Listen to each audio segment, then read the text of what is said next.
There's nothing actually on your wallet. Like even if it's a wallet on your phone, a digital wallet on your phone, or if you have a ledger or a treasure, there is actually no crypto on it. All you have there is actually, it's like a signing device. So the blockchain, it's like a 2FA. Yeah, it's like 2FA actually. Yeah. It is kind of like 2FA. It's like a 2FA on a 2FA. It's not even that it's 2FA. It's like it's the first F. Yeah. You know what I'm saying? And then if you have a hardware device, then it's 2Fs. And depending on how you access that hardware device, it might be damn near 3Fs. And so let me break that down. So the blockchain, and I know this might be basic for some people, but stick with me. The blockchain is just a record of who has what, where did it come? Exactly. It's just receipts. Who has what, where did it come from? Quite literally, a blockchain is just a different way of doing accounting. And in accounting, it says like P&L, like profit and loss. It has like income and expenses. It has like receivables and payables and all that kind of stuff. This is a different type of accounting. It's just who sent who, how much. Okay. So on the blockchain, it's got your address, and your address is on Ethereum. It's 0x, blah, blah, blah. On Bitcoin, it's, it could be B1, blah, blah, blah, blah, blah. That address on the blockchain is just a record that says how much you have. And so technically that's why you could lose your wallet and repopulate it with your seed phrase. You could lose the physical device and repopulate that wallet with the seed phrase and still get access to your stuff, because your stuff isn't actually in the wallet. It's just the only way. Exactly. The blockchain is like the lockers at the YMCA. And those weren't very secure though. But they were though, because you had to go to the front desk to get the key for that locker. And then you use your wallet as the key to open that lock. Yeah. You feel me? I knew some hackers back then. Let me just say that. Hey, not man. a snitch though. Hey man, if you want to download some crazy stuff onto your wallet, then be my guest. No, so it's just a layer. It's like extra layers, like extra layer of security. Yeah. So, okay. So let me get back to the analogy. Your assets live on the blockchain. They don't actually live in your wallet. So what is the wallet for? The wallet is a signing device. So whenever a transaction happens, in order to move assets from one address to the next, there's something that's called a private key. And the owner of that private key has to authorize a transaction by quote unquote, signing that transaction with their private key. And so if I send Bitcoin to you, or if I send ETH to you, it's going to say, is this the address you want to send it to? Okay, authorize this. And then that's when I hit authorize. Mm-hmm. And when I hit authorize, that's essentially me signing my signature, my digital signature with my private key. Yeah. So if I lose my wallet, I can get my private keys back by using those 12 or 24 word phrase to regenerate that private key in a different wallet. And that would give me the authority to sign transactions for that public address. Yeah. That makes sense. And we definitely recommend that you get some sort of wallet, because it happens to the best of us. As soon as you have, this is what I say, as soon as the assets you have, whether they be Bitcoin, ETH, or NFTs or whatever, is equal to the value of how much it costs to buy a wallet, then that's when I think you buy a hardware wallet. Hardware wallet is also called a cold wallet. And a software wallet, or a wallet that's on your phone, is also called a hot wallet. The reason they call it hot is because it's always on the internet. It's connected to the internet. Your phone's connected to Wi-Fi or data or whatever. A cold wallet, it looks like a USB stick. It's not connected to the internet. So yeah, you got one there. Let me see if I got mine with me. It looks like this. Yeah. You open it. I got one right here. Bing bong. This is called the ledger. They call it the ledger because the blockchain is a ledger. Okay. Your keys are offline. That's what this is. Your keys that allow you to sign transactions, to send things. You can receive at any time. You don't need your private key to receive. So anybody can send me anything right now if they know my address. And matter of fact, if you have NFTs that you bought off OpenSea, for example, and they're in your MetaMask, you can send them to your ledger and they will be safer, because in your MetaMask, it's always connected to the internet. And if people know what your MetaMask address is, they can drop you something that might be a scam if you authorize it. You might be interacting with Collab Land, going in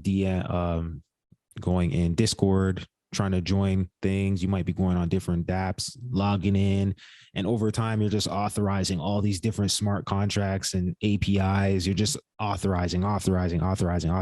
You might authorize something that you don't actually want to. Yep. And it could be months and months and months until that one malicious smart contract that you authorized actually goes in and does something malicious to your assets. So that's why I say once your assets get to a certain point, like you have a certain amount of money where it make you shed a tear if it was evaporated, or you have some NFTs that, you know, you got in at 0.08 and it jumped up to 0.8, and you know that's nice for you. Just go ahead and send those to your ledger so that they can then be somewhere where the private keys are offline, because you can't, the address that's associated with this cold storage device, you cannot send anything from this address associated with this private key without the physical device in your hand to authorize the transaction. And speaking from experience, buy the ledger.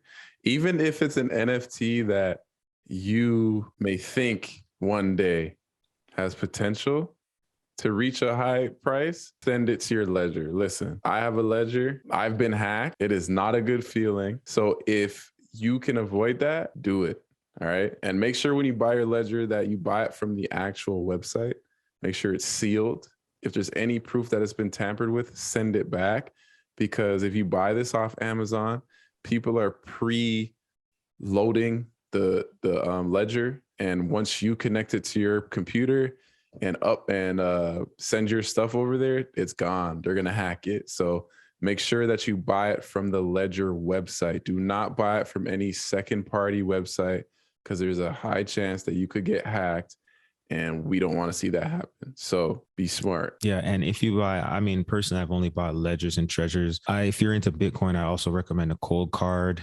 But there's, in any case, all of these, when you buy them, they're going to come by courier. They probably won't come in regular mail. And that's so that you can track the package all the way along the path and you know where it's at. And then also when they come, they're like super security wrapped. So there is things that would show you it's been tampered with. Like they'll be wrapped completely in shrink wrap, you know, sealed, heat sealed, so that if somebody tampered with it, the edges would be lifted or something like that. And so once you get those 12 or 24 words, that's your seed phrase. That's what you're able to use to regenerate the private key if you ever lose your device.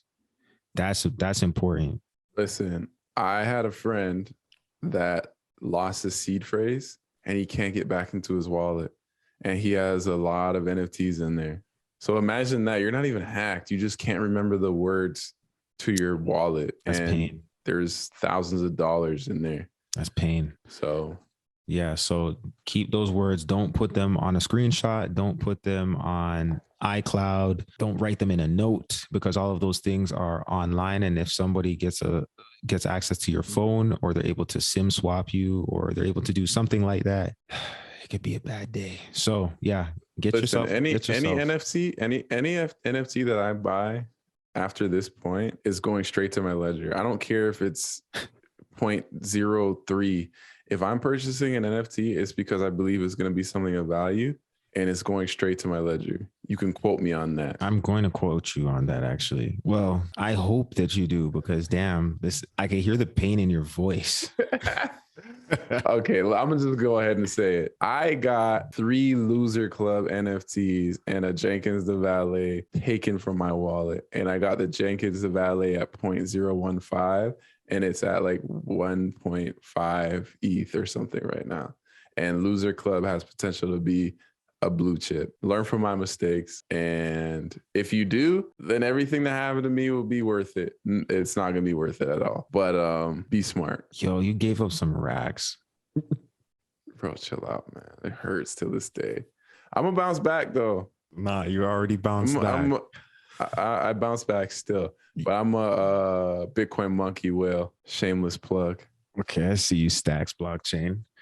I see you. Well, yeah, man.